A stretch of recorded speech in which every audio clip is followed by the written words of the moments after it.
we're gonna do table setting. So before we get into it, let me just let you guys know that my dominant hand is my left hand. However, I typically shoot long rifles with my right hand. But when I eat, I am left hand dominant. So the way that I'm going to set this up is if I was going to a formal dinner, the RSVP, and they will typically ask you, is anybody, left, right-handed? Do you have any allergies, so on and so forth? This tends to happen when you go to nice events. So what I tend to do is say, hey, we have one in the party that is left-handed, which would be me. So they would set my table setting up in a left-handed manner.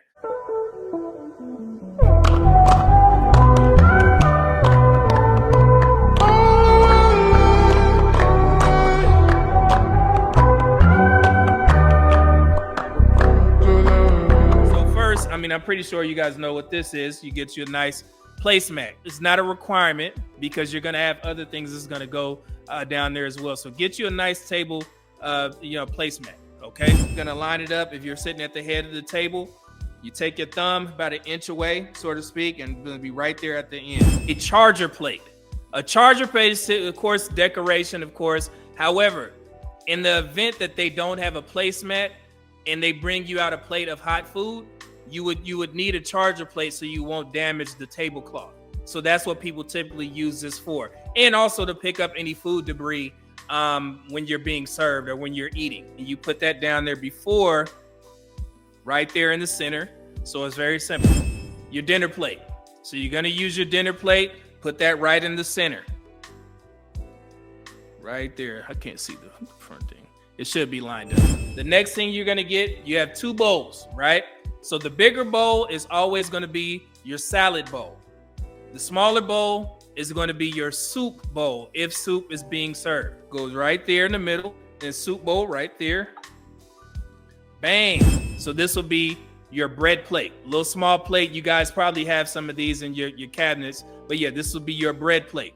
This would go right off to the side, a little bit away from the placemat. So right there, catty corner. This is your butter knife. You see that? So this is the butter knife that you guys that we are typically used to using. Can you see the difference? See how it's a little bit curved a little bit? So this is a little small knife and it goes right there on your bread plate. Right about, I want to say 10 to 4. Right there. And you always want to put the serrated edges facing you, because if you put it this way, then that in some countries that's considered threatening. I know it's a little thing, but I always like to put the edges or the serrated edges, the sharp side, close to me, like pointed directly towards me. Okay, so about 10 to 4. Your tea and coffee saucer, about the same thing as the bread plate. So you just have that like right there off to the side, and then you're gonna have your tea or coffee cup. Very simple. You can put the handle like this way, or some people do like this, but I like to put it like this so I can just easy pick it up. Your glasses. This wine glass is typically for the white wine. The smaller glass, just remember that, for the white wine. All right. Small. Large, of course, is for what? Full-bodied red wine. I had to take this out of the safe because I collect these. This is Baccarat Crystal. So I had to take it out of the safe. We do have some that we use, but it's typically Waterford, the marquee sets. But these, I'm definitely keep those at keepsakes. They are collectors. And then you have your flute for your champagne. This is your water glass. This is a Waterford crystal glass. It is typically affordable. You can find the marquee version of these for about $41 for a set of 4. But this is actual crystal glass. It may not be full lead. It just is just a little bit of percentage down. This is a full lead crystal. Get you a nice, water glass, whiskey glass, whatever it is. Okay. When you're setting up your cups, your glasses, you're going to have the water glass right there to the side. Same thing like we have the bread plate. You could typically go off that. The next thing, you're just going around. 12 o'clock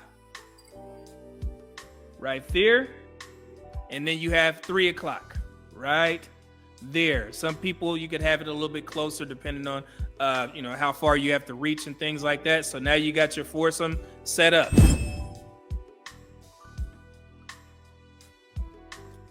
Oh. I know y'all probably like, God, dog, how many you got? So you got 4 forks. I know people like, man, we doing too much, man. We just doing a lot, okay? So yeah, so these are your 4 forks. So I mean, the simple way to remember them, bigger one, of course, is going to be your dinner fork. Then you're going to have your salad fork, and then you're going to have your dessert fork, and then you're going to have your seafood or oyster or fruit cup, little skewer. They call it a fork, but it's typically used for like shrimp, or you can use this for oysters. When they give you like a medley of fruit, you can pick it up with this small little prong type fork. It has 2 things. Okay, the way that you set it up is you're gonna work when you eat. You're gonna work from the outside in the courses of meals. Okay, so if I say you go from the outside in, then the closest fork to your plate would be your dinner fork. So that gets put like right there. Then the next fork would be your salad fork. You put that right there, line it up, everything so it's nice and neat. And then you have your dessert fork. Your dessert fork goes right there at the top because that's the last course that you're going to use, right? It's last course you're going to eat, okay? So that's going to go right there. But typically they'll serve this with the plate that or the cup that the shrimp cocktail comes in, or the fruit medley or something like that. It's rarely put out there on the plate, but if it is, you can put it right there. That's fine, or something like that. It doesn't matter. This won't be here once you do it. I like to put mine right there. If I do plan on serving seafood, then our little shrimp cocktail, you can put it right there. That's perfectly fine. Your knives. Hold on, let me get a couple more. Then you got to have your steak knife. You guys see that? Look at that. Oh man, these are nice. This is a gift. So your steak knife would typically be right there. So once again, we got the largest one. We got the medium size. And we got our smallest one. So you guys see the difference? Okay, so the largest one. That's going to be your soup spoon. I got to pull this up. I ain't got room. I'm going to move the glasses here in a second so you guys can see where the soup spoon goes. Coffee or tea, that goes right there. You have your dessert spoon. And of course, this goes right there aligned at the top of your setup. And the reason why the dessert fork and spoon is at the top is because you just simply slide it down when it's time to eat. You see that?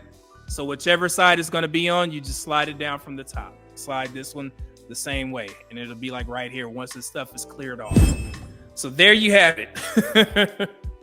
That's from start to finish on how you set up your plating once you get prepared to serve a formal dinner. And this is something you could practice, a gentleman with a nice young lady. If you got your nice table, it won't just surprise you. You have her, over your house. You serve a nice little meal. These are for women that you like. I know y'all, man. These women don't deserve it, medium man. No, man. With a woman that you actually like, you set that up, and you good to go, man. Okay, good. And then also you have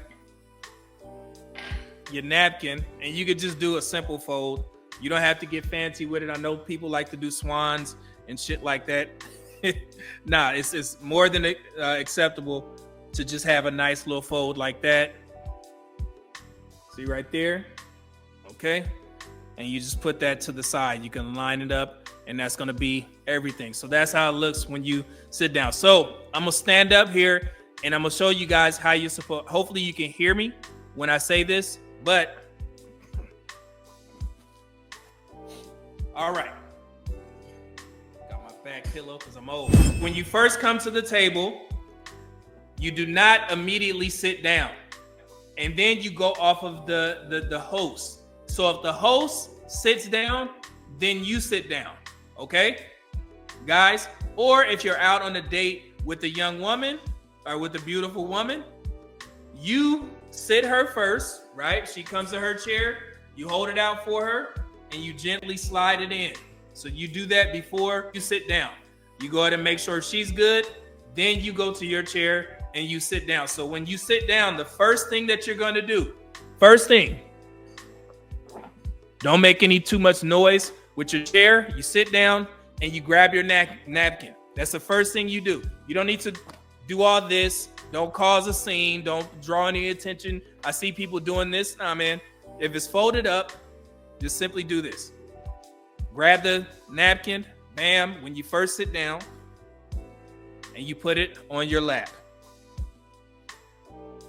And that's going to stay there until, just say you have to use the restroom. But you don't voice that to the table. You just say, excuse me for a second, excuse me for a second. And you get up, and since you already been eating, you do not put your napkin on the table. Don't do that, because you may have food debris on this napkin. Where do you put it? So you sit down, you got it there, and you say, excuse me for a second. You sit up, you put it on your chair. Put it on your chair, tuck it in, and then you go out. Okay, do what you need to do. When you come back, you grab the napkin, sit down, don't make too much noise. Fix your napkin, good to go. Now, if a young lady has to go use the restroom, right, she has to go powder her nose, so to speak. When she gets up, she excuses herself. What do you do as a gentleman? You get up. You get up. And then you sit down when she leaves. When she comes back, you get up again. Okay? Then you wait till she sits down. You can either help her or then you sit down. Okay? Every time. Now, if somebody, like one of your, let's say your brother or something like that comes later a little bit, or somebody comes to the table and you have to greet them, as a man, you always stand up. Shake their hand. Never stay seated when you're shaking a man's hand. And I'm specifically speaking to the young men, because I've seen some young men do that. No, don't sit down and shake a man's hand. I just always thought that was very dainty when I see guys doing that. Okay. So let's say you're in Europe. It is perfectly acceptable. Remember, I'm left-handed, so I like to cut my left-handed. One thing you do not want to do, and and shout out to that young lady that was there. She was holding her fork. I think it was a fork or a knife or something like that. She was doing like this, and she had to like hold it down, and people was cooking her for it because she really didn't know. So I don't want you guys to look awkward or get cooked on social media. So one thing you don't want to do is what I'm doing right now, is like waving the knife around. You don't want to, hey, that was a good, hey, what you talking about? No, that's threatening. Just remember that.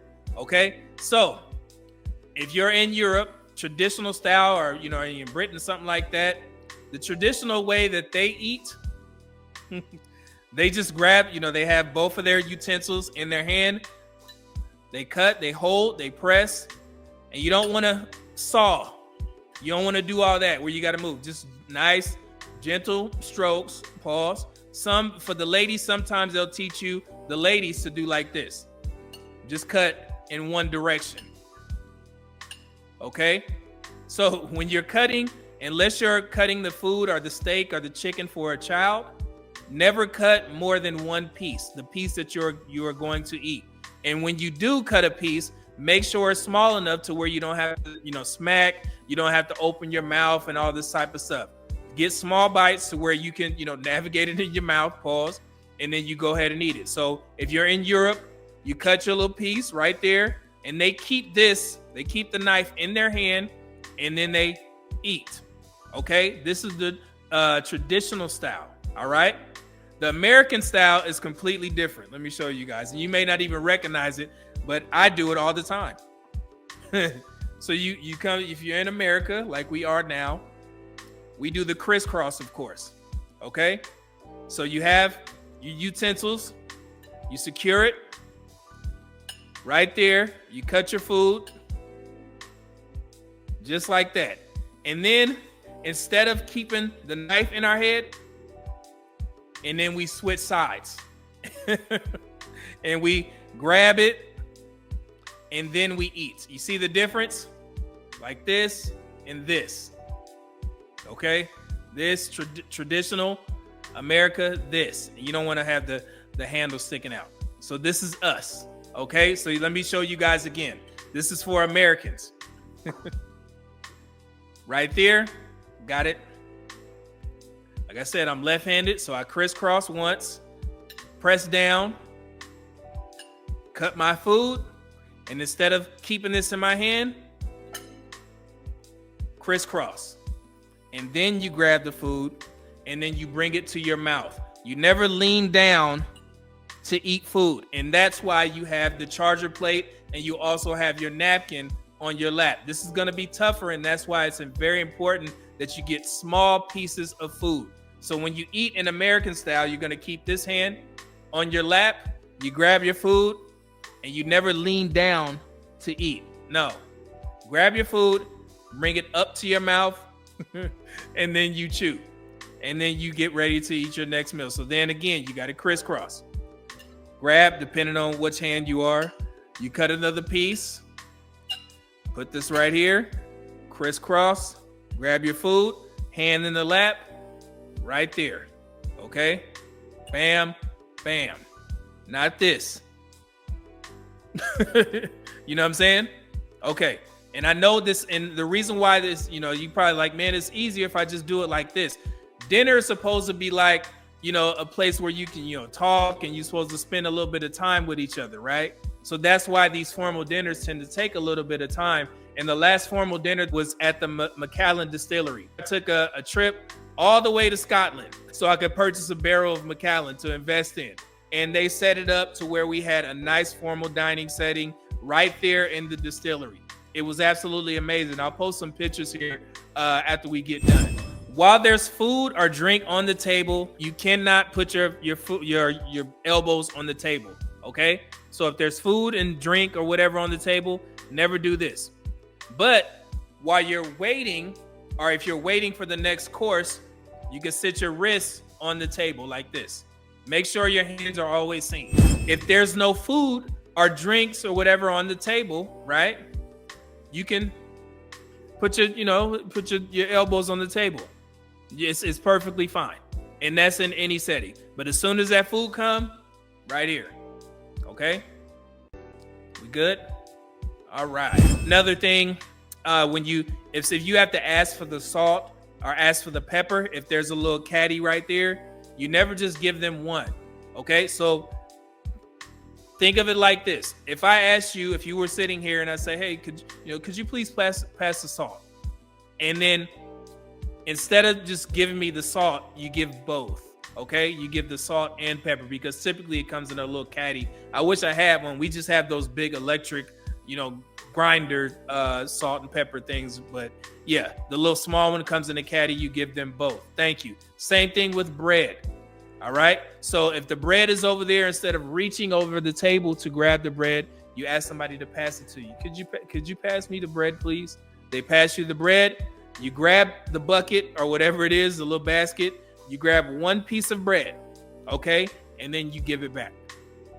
That's simple. It's a simple thing. But then one thing that you need to know about bread, it's perfectly fine to break it with your hands into small pieces. And instead of buttering the whole roll, you only butter the piece that you're about to eat. And if there is a bread or a butter plate, then you just go ahead and grab you a nice little sliver of it. You don't take the whole thing, and you sit it on your bread plate. And that's the butter that you're going to use, so you can make sure that there's enough for everybody at the table. Don't go overboard with the butter. All right, just take enough to where you can butter your roll and you're good to go. So it's perfectly fine to break it with your hands in the little small pieces, and then you go ahead and butter that typical piece. A little small piece, you eat that, good to go. I think this goes without saying. When you have your water, you don't have to take your drink of water. If you have to use your napkin, instead of doing this, all this stuff, you just dab a little bit. If you got to put some pressure on it, you could do that as well. You could do this right there. Nice little swipe. Nobody will notice, but you could just do a nice little swipe. Bam.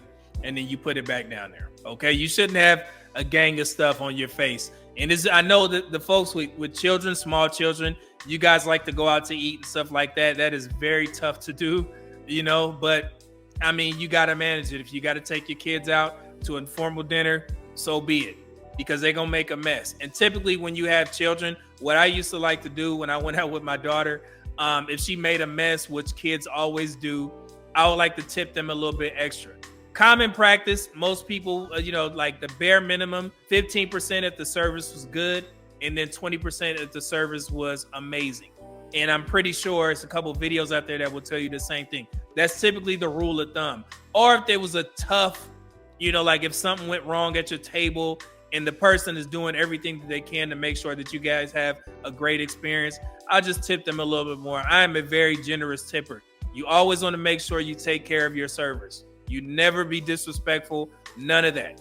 Okay, especially with the gentlemen. Please do not do that in front of a woman's company. And the same thing goes for women. I told you guys a story that a long time ago, I dated a woman who, when she would go out, she would order drinks, but instead of ordering the exact drink that was on their menu, she would tell them, oh, can you put this in it? Oh man, do you guys have any of this? Can you put that in it too? And take that out. I don't like that. And she would do that all the time, and it bothered me so much because at the end of ordering, she just created another drink. That's somewhat disrespectful to the restaurant, okay? And I used to hate that. I'm like, oh my God, this girl is changing the whole thing. And the same thing as somebody, they have chicken Alfredo.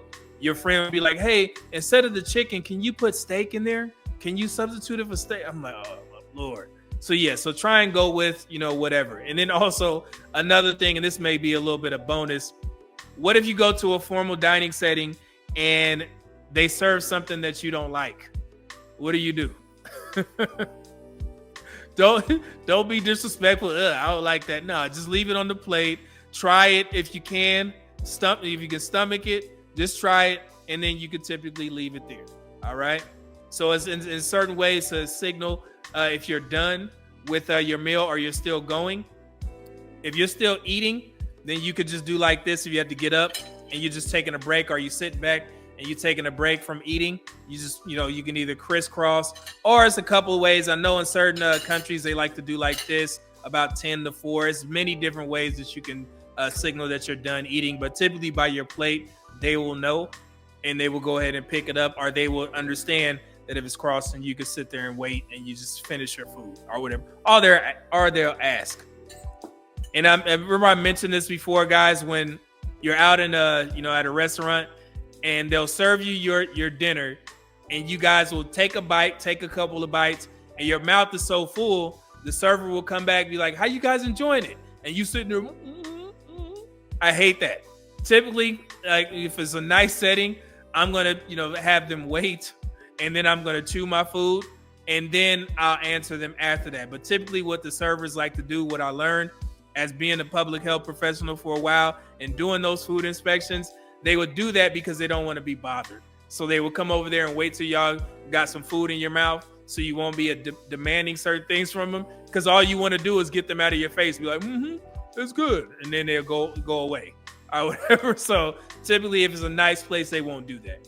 Okay, they'll wait, and then, or they'll see that you have a break in eating, and then they'll ask you, is everything to your liking? Oh yeah, it's great, thank you. It is what it is. And then also, if you have to send certain things back and it was a fault of theirs, let's say if you ordered something that has it has onions in it, but you tell them to take off the onions, but they serve it to you and it does have onions, you could tell them to go ahead and take it back, because that's an error on them. Okay, but if it's an error on your end, then it's typically frowned upon for you to tell them to take it back. Like if you did order something, but you like, I want to order, I wanted this instead because it doesn't, whatever. That's typically frowned upon, but you're paying at the end of the day. So if you order something and it doesn't taste right, or it's, too hot or something like that, too much pepper, then it's perfectly fine to, send that food back. But if it's something trivial, try and, stick with it, because you don't want to put the servers through a lot of, strife trying to get your food and stuff like that. So typically enjoy it. It's frowned upon, but you're paying at the end of the day, so you do what you want. All right.